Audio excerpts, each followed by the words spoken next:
El ejército de Estados Unidos no está preparando una toma de Cuba. Así lo declaró este jueves ante el Congreso estadounidense el jefe del Comando Sur, Francis Donovan, quien afirmó además no tener conocimiento de algún plan de la administración del presidente Donald Trump para apoyar a grupos de la oposición cubana en el exilio con el fin de derrocar el régimen liderado por Miguel Díaz-Canel. Las declaraciones de Donovan se producen en un momento de mucha tensión entre Cuba y Estados Unidos, que según reconoció el propio Díaz-Canel, mantienen negociaciones en medio del embargo energético, agravando la crisis que atraviesa la isla. Sobre el futuro de Cuba se pronunció recientemente Donald Trump. Escuchemos lo que dijo el presidente de Estados Unidos al respecto. Creo que tendré el honor de tomar Cuba. Eso sería bueno. Es un gran honor. Ya sea que la libere o la tome, creo que puedo hacer cualquier cosa que quiera con ella. Bienvenidos a Actualidad en Análisis. Hoy les saluda desde Berlín Carol Guerrero y para hablar de los escenarios que se pueden producir en Cuba en medio de la presión que continúa ejerciendo el presidente de Estados Unidos, Donald Trump, me acompañan el capitán de corbeta de Estados Unidos retirado de la Armada de Estados Unidos y oficial de inteligencia naval Jesús Romero, y también el politólogo, autor y director de Patria de Martí y de Cuban American Voice, Julio M. Schilling. A los dos, gracias por estar con nosotros. Y Julio, quisiera comenzar contigo para que me hables de esto que acabamos de escuchar sobre las declaraciones del presidente de Estados Unidos, Donald Trump, a propósito de Cuba. ¿Cómo valoras lo expresado por el presidente estadounidense y todo lo que ha venido ocurriendo en torno a la isla? ¿Crees que el final del régimen cubano está cerca? Primero, gracias, Carlos, por la invitación. Un placer acompañarlos. Sí. Ya la decisión está tomada. Esto es parte de la estrategia de seguridad nacional de los Estados Unidos que fue emitido en noviembre del año pasado, que declara de manera informal cuáles son los objetivos de los Estados Unidos, y claramente el régimen castrocomunista es un obstáculo a los intereses y la seguridad nacional de los Estados Unidos. Entonces, definitivamente ese curso ya está en marcha. Exactamente por la vía que se tomará, hasta el punto que los Estados Unidos tendrá que tomar medidas. Yo creo que eso se lo está reservando los Estados Unidos, pese a pronunciamientos que tienen mucho que ver con la guerra psicológica en todo este asunto, pero ya la decisión está tomada y Cuba comunista juega una parte muy importante en precisamente ese mal que los Estados Unidos busca enfrentar y revertir en las Américas. Capitán Romero, mencionaba las declaraciones del jefe del Comando Sur, Francis Donovan, ante el Congreso este jueves. ¿Con esto se puede descartar por completo cualquier acción militar de Estados Unidos en Cuba? ¿Cómo lo interpreta usted? No, mi evaluación no es que se puede esperar de que no vaya a haber una intervención militar. De hecho, existe una incongruencia sobre su testimonio ante el Congreso al decir que él desconoce un tipo de acción por parte del gobierno norteamericano. Recordemos que el propio presidente de los Estados Unidos designó que Cuba era una amenaza para los Estados Unidos. Y el presidente, tanto como el secretario de Estado, Marco Rubio, han dicho plenamente por los últimos meses que no solamente Cuba es una amenaza para los Estados Unidos, sino que ya tienen una ruta para llevar a cabo algún tipo de acción para tomar Cuba, o para liberarla o para tomársela. De todas maneras, no creo que importe cómo se haya utilizado el lenguaje para decir por parte de la Casa Blanca que se va a tomar a Cuba, o se lo va a llevar por las buenas o se la va a llevar por las malas. Pero creo que es una incongruencia por parte del general Donovan en su testimonio ante el Congreso, recordando que el presidente ya lo dijo. Julio, decíamos que Miguel Díaz-Canel admitió negociaciones con Estados Unidos. ¿Qué se sabe sobre estas conversaciones? La realidad es que se sabe muy poco. Se sabe muy poco porque, por un lado, hemos visto lo que parece ser una campaña de desinformación con filtraciones o reportes falsos en los medios. Me refiero a lo anunciado en el New York Times, en USA Today, que el propio gobierno, el secretario de Estado y asesor de Seguridad Nacional, Marco Rubio, directamente lo ha desmentido. Entonces, hay que entender y tomar que primeramente el dictador Díaz-Canel es puro simbolismo, o sea, es una figura, no tiene poder ni en ningún tipo de conversación, ni siquiera en la estructura de poder dictatorial. Entonces está tal vez en el peor de las posiciones porque en mi apreciación está siendo ignorado en todas las conversaciones. Yo creo que queda claro que el peso sigue estando dentro de la estructura familiar de los Castro y que es probable que el Díaz-Canel sea removido, no porque eso sea una condición en la cual los Estados Unidos le da peso, sino parte de una obra cosmética del comunismo cubano para darle al mundo que, bueno, aquí ha habido un cambio y querer echarle la culpa de todos los desastres, que es un problema sistémico, echarle la culpa a la figura de Díaz-Canel. Capitán Romero, esta semana Miguel Díaz-Canel advirtió que cualquier agresor externo chocará en Cuba con una resistencia inexpugnable, palabras textuales. Además, en la isla se han realizado ejercicios militares para, según Díaz-Canel, y cito nuevamente, evitar una agresión del imperialismo. Exactamente, ¿qué capacidad tiene Cuba para hacer frente a una eventual agresión militar de Estados Unidos? Bueno, simplemente tenemos que recordar de que ese tipo de actitud y comportamiento fue el que exhibió el propio régimen venezolano por medio de Nicolás Maduro cuando gritó de que señor Trump venga a buscarme, y una serie de maniobras por parte del ejército y también la milicia venezolana. Están haciendo básicamente lo mismo. Cuba no tiene la capacidad de confrontar a los Estados Unidos ni tampoco de parar algún tipo de acción militar. Creo que ese es simplemente el tomo del comunismo, del libro de cómo hacer las cosas, siempre es parte de lo mismo. Pero cuando uno ve la capacidad actual militar que consta, con la que cuenta Cuba, no es la misma que tenía hace 10 años y tampoco es la misma que tenía hace 25 años. Cuando yo estuve asignado al Centro de Inteligencia del Atlántico, habían dos prioridades para los Estados Unidos. Una era Cuba y la otra era Haití. Y nosotros hemos visto cómo el estamento militar ha venido en decadencia por los últimos 25, 35 años sin tener la capacidad de haber traído armamento nuevo. Estamos hablando de que si hay una confrontación con los Estados Unidos, Cuba está en peor situación de lo que se encontraba Venezuela en el momento de la captura de Nicolás Maduro el 3 de enero. Capitán Romero, pero ante una eventual operación militar estadounidense, ¿podría contar Cuba con algún aliado que le apoye?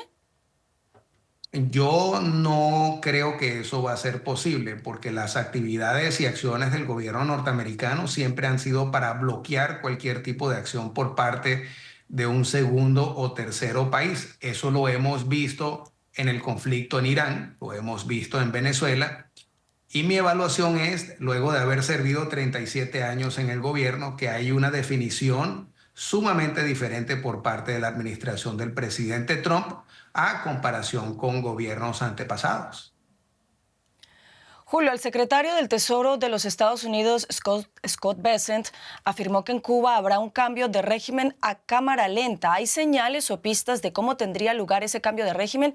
¿Quién podría, por ejemplo, asumir el rol que tiene hoy Delcy Rodríguez en Venezuela? ¿Será Marco Rubio? ¿Quién decide los próximos pasos a seguir en la isla? El comentario del secretario Bessent, tenemos que entender que lo hizo en Fox Business, más bien estaba enfocando en Irán y en la estabilidad del precio de petróleo. O sea, la mención de Cuba fue como un aparte, pero yo creo que la lectura que se puede traer de eso, y hay que entender de que esta administración opera en equipo. En equipo quiero decir que el secretario Bessent, si bien no tiene toda la información que tiene, por ejemplo, el secretario Rubio, el secretario de Defensa Hegseth, sí es parte de un equipo y tiene un enfoque y el uso de los aranceles, por ejemplo, como herramienta política, lo convierte automáticamente en un jugador de equipo. Pero el pronunciamiento de él es tiene coherencia con pronunciamientos previos del presidente, y eso es que el caso de Cuba comunista y el producir un cambio de régimen no va a ser tan difícil. O sea, yo creo que el ensayo que tuvieron en Venezuela les dice mucho, porque recordemos que la inteligencia castrista, que en un momento fue la cuarta potencia de inteligencia más activa, pues quedó totalmente vulnerada. Es más, no solo vulnerada, sino penetrada, porque esa campaña exitosa, en adición de la tecnología y la superioridad militar y logística, contó con una penetración de la inteligencia castrista, que eran los guardianes del dictador Maduro. O sea que el pronunciamiento del secretario Bessent, yo creo que hay que tomarlo como algo de que dan por seguro que va a ocurrir, y en fin ellos controlan las divisas del régimen castrista, porque recordemos, al controlar el petróleo que entra, el petróleo en el contexto cubano no lo pueden mirar como un producto que va a beneficiar a la población, sino una mercancía que históricamente, tanto en la era de la Unión Soviética como el Venezuela chavista, ha sido una mercancía de venta. O sea, 80% del petróleo Cuba comunista lo revendía para buscar fondos para mantenerse en el poder. Entonces, esas claves ya la controla los Estados Unidos en un cierto paralelismo con Venezuela, pero la diferencia, para cerrar la idea, siempre tenemos que entender que Cuba es un régimen totalitario. Entonces, Venezuela, más allá de que funcionaba como una neocolonia de una potencia totalitaria, es una dictadura autoritaria, y eso tiene diferentes puntos que podría posibilitar que el modelo exacto venezolano no sería apropiado, pero sin duda es una política innovadora que busca evitar tener tropas estadounidenses en la tierra, tanto en Cuba como en Venezuela, pero a la vez producir un cambio de régimen. Los Estados Unidos creo que se sienten muy seguros de la situación en Cuba y de la capacidad de ellos de poder promover el cambio de régimen en el tiempo que consideren prudente, tomando en cuenta las prioridades que tienen, como por ejemplo el caso de Irán, que forma parte de la estrategia de seguridad nacional de los Estados Unidos, que se pronunció de nuevo en noviembre del año pasado. Entonces, van a tratar de poner las cosas en el orden de importancia de acuerdo a los eventos que van sucediendo. Julio, hablando un poco de lo que piensa la gente, los cubanos, el ciudadano de a pie, ¿crees que los cubanos, no solo los que están en la isla, sino también quienes están en el exilio, estarían dispuestos a aceptar cualquier condición o acción de Estados Unidos con tal de librarse del régimen que lleva las riendas de Cuba desde hace ya casi 7 décadas? ¿Seguirán, por ejemplo, los cubanos en el exilio apoyando a los republicanos? ¿Cómo lo ves tú? Mira, decididamente el pueblo de Cuba, tanto dentro de la isla como la nación cubana que vive fuera, buscan las vías de liberación de cualquier manera posible, incluyendo el apoyo de los Estados Unidos, porque tenemos que entender que la dictadura Castro comunista se ha mantenido en el poder por 67 años, no por factores propios, sino por factores externos, o sea, contando con la asistencia de la Unión Soviética, contando con la asistencia del petróleo venezolano, de la presencia de Irán y las milicias de Hezbollah, el narcotráfico. O sea, ha dependido siempre de factores fuera de su territorio para la supervivencia, de modo de que sería lógico y es consecuente que un factor externo como los Estados Unidos pudiera tomar parte en este rescate de la democracia cubana. Capitán Romero, hablando un poco de lo que se puede venir para Cuba próximamente, ¿cree que veremos en la isla un escenario similar al que se vivió en Venezuela el pasado 3 de enero, cuando en el marco de una operación militar de Estados Unidos fue arrestado Nicolás Maduro? ¿Cree que eso puede ocurrir ahí también? Bueno, los Estados Unidos tiene todos los recursos para llevar adelante algún tipo de operación militar, pero yo creo que el señor Schilling dijo algo muy importante. Yo creo que se pasó un poco desapercibido, pero yo creo que el conflicto que pudiésemos tener con Cuba yo creo que será más hacia un lado económico para ablandar el gobierno, para precisamente no tener un conflicto militar de que lleve a algún tipo de desastre o ponga peor la situación en la tierra, en el campo, en Cuba.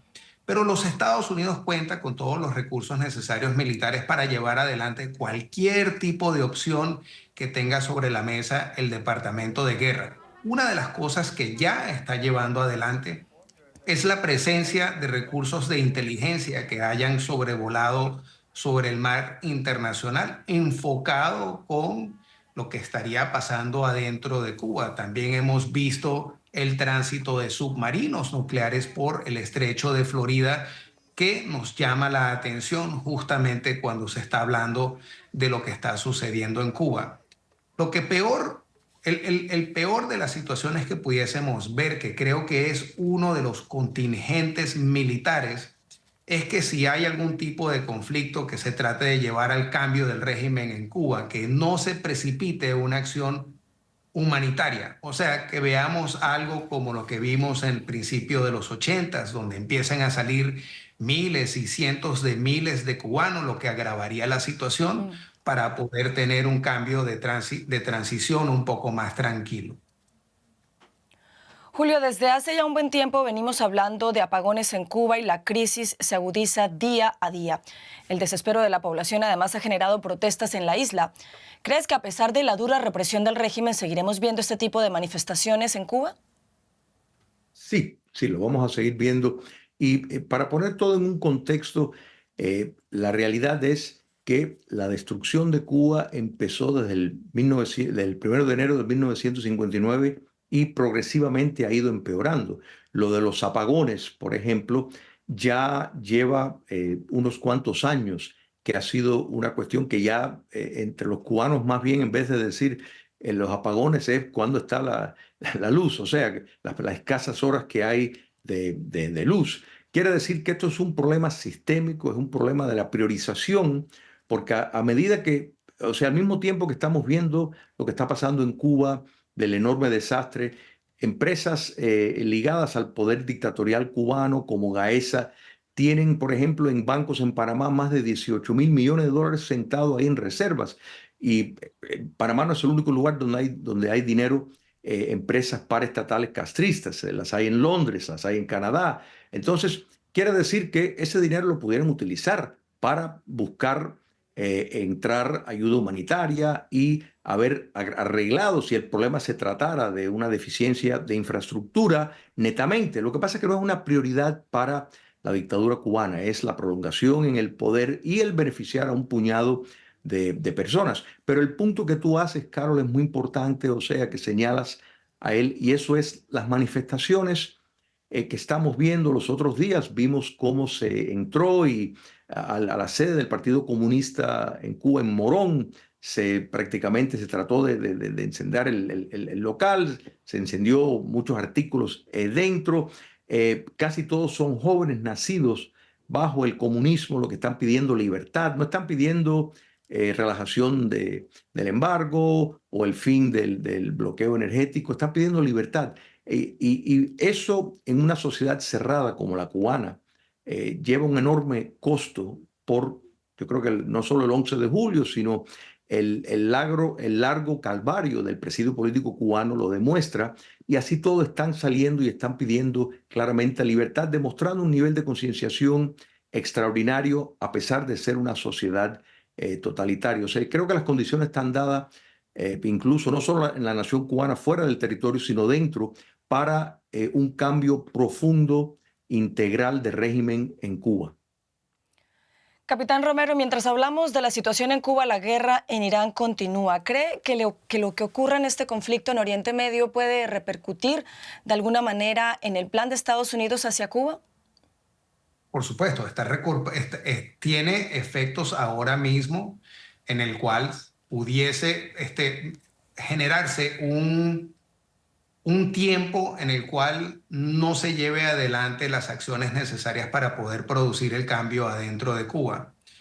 Mientras que el presidente Trump está tratando de estabilizar el problema del crudo en el mercado internacional, ya van dos grupos anfibios en dirección hacia el Golfo Pérsico, lo que añade más de presión contra Irán, lo que añade más de un problema para los propios Estados Unidos, que me parece que tuviese algún tipo de efecto detalatorio para lo que respecta a una transición en Cuba. Lo que sí me he dado cuenta es la ausencia del secretario de Estado, lo que es en la plataforma sobre lo que está ocurriendo en Irán y particularmente sobre los últimos días. Porque tengo una sospecha de que el propio secretario de Estado, Marco Rubio, debe estar envuelto más en algún tipo de negociación dirigido hacia Cuba ahora mismo. Pues estaremos muy atentos al futuro de esas negociaciones y, por supuesto, lo que ocurra en Cuba. Capitán Jesús Romero, Julio M. Schilling, gracias a los dos por habernos acompañado en este interesante análisis. Un placer. Por supuesto, un placer.